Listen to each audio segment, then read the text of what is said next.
দর্শক, যতবার আমরা এগ্রিকালচার সম্পর্কিত নতুন কোনো ভিডিও করি ততবারই একজন করে নতুন উদ্যোক্তা তৈরি হয়। এই নতুন উদ্যোক্তা তৈরি হয় একজন সফল খামারিকে দেখে। তারা ব্যর্থ খামারি, তাদের নিয়ে আমরা প্রোগ্রাম করি না, প্রতিবেদন তৈরি করি না। বেশিরভাগ ভিডিও থাকে খামারের সফলতার গল্প নিয়ে। যারা সফলতা পান না তাদেরকে নিয়ে কোনো প্রোগ্রাম হয় না, কারণ ব্যর্থতার গল্প মানুষ শুনতে চায় না। কী কারণে ব্যর্থ হয় মানুষ, সেটা মানুষ বলতে চায় না, ভিডিওটাও ভাইরাল হয় না। আমি ঠিক করেছি, আমার ভিডিও ভাইরাল হোক আর না হোক, মানুষ দেখুক আর নাই দেখুক, এখন থেকে একজন সফল খামারি দেখানোর পাশাপাশি তাদের চ্যালেঞ্জগুলো আপনাদের সামনে তুলে ধরবো। একজন সফল খামারি কি রাতারাতি তৈরি হয়, নাকি একটা প্যাশনের পিছনে নিরলসভাবে সময় দেওয়ার ফলাফল? চলুন আজকে জানাবো বায়োমেন রেঞ্জের উদ্যোক্তা দুজন মানুষ, কৃষিবিদ AKM সাইদ সারোয়ার ও উদ্ভিদবিদ জাকিয়া সারোয়ার, কীভাবে তাদের প্যাশনকে প্রফেশন বানানোর জন্য বছরের পর বছর ধরে সময় দিয়ে যাচ্ছেন এবং এখন কি অবস্থায় আছেন। এটা টাঙ্গাইল জেলা ঘাটাইল উপজেলার সাগরদিঘি এলাকার লক্ষিন্দর ইউনিয়নের তালতলা গ্রাম।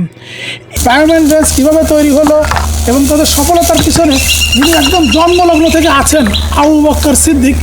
আমার পিছনে যে সেটা দেখতে পাচ্ছেন, এটা আমাদের বায়োমেন রেঞ্জের প্রথম সেট।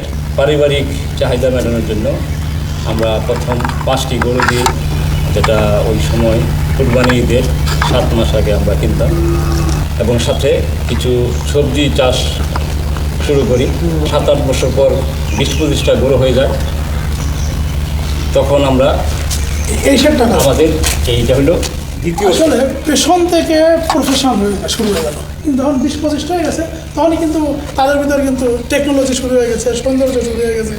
অভিজ্ঞতা থেকে যদি আমরা শিক্ষা নেই, তাহলে এই ভুল অভিজ্ঞতাটাই আমরা মনে করি আমাদের জন্য ভালো অভিজ্ঞতা হবে। আমাদের প্রায় 200 গরু আগামী কুরবানি ঈদের জন্য রেডি আছে। 200 গরু, এটা কিন্তু ছোটোখাটো ব্যাপার না, অনেক বড় ঝুঁকি, অনেক বড় রিস্ক, এবং চমৎকার সুন্দরভাবে তারা কিন্তু এখানে শেড নির্মাণ করেছে। একটা গরু থেকে একটা গরু যথেষ্ট ফাঁকা আছে, অনেক সুন্দর পরিবেশ দিয়েছে। কুরবানি ঈদের জন্য স্পেশাল কালেকশন, এর জাত হলো ফ্ল্যাগবি। এখন 4 দাঁত আছে আর কি, প্রায় 1000 কেজির কাছাকাছি আছে। 2026 সালের ঈদ কালেকশন স্পেশাল। এই চাষে আমরা আমাদের যে গরুর কাউডাং বা গোবর সার আছে ওইটাই ব্যবহার করি, কেমিক্যাল কোনো ফার্টিলাইজার ব্যবহার করি না।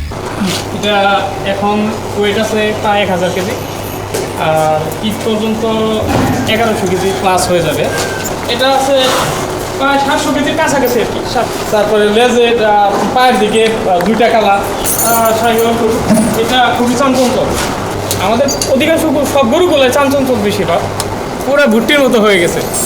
এইগুলো যাই দেখেন আমাদের আমরা প্রথম শেড দেখলাম যেখানে ছাগল লালন পালন করা হয়, দ্বিতীয় শেডে সেখানে বড় গরু লালন পালন করা হয়, আর এটা হচ্ছে তৃতীয় শেড। ছোট ছোট ষাঁড় গরুগুলো আছে, দেখুন কত সুন্দর সুন্দর হাম্বা। আসলে অনেক ক্রেতা আছে যাদের 1 লাখ 1,20,30-এর মধ্যে সামর্থ্যের মধ্যে কুরবানি দেয়। গরুগুলো প্রত্যেকটা গরুর সাইজ এবং সবচেয়ে বড় বৈশিষ্ট্য হলো সবগুলারই চুল আছে।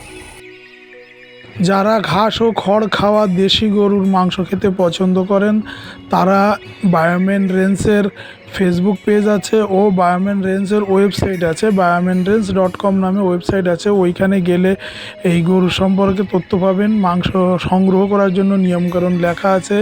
যারা আর কি প্রকৃত খামারি আছে কুরবানির সময়, সেই প্রকৃত খামারিদের কাছ থেকে আমরা গরু সংগ্রহ করে কুরবানি দেবেন।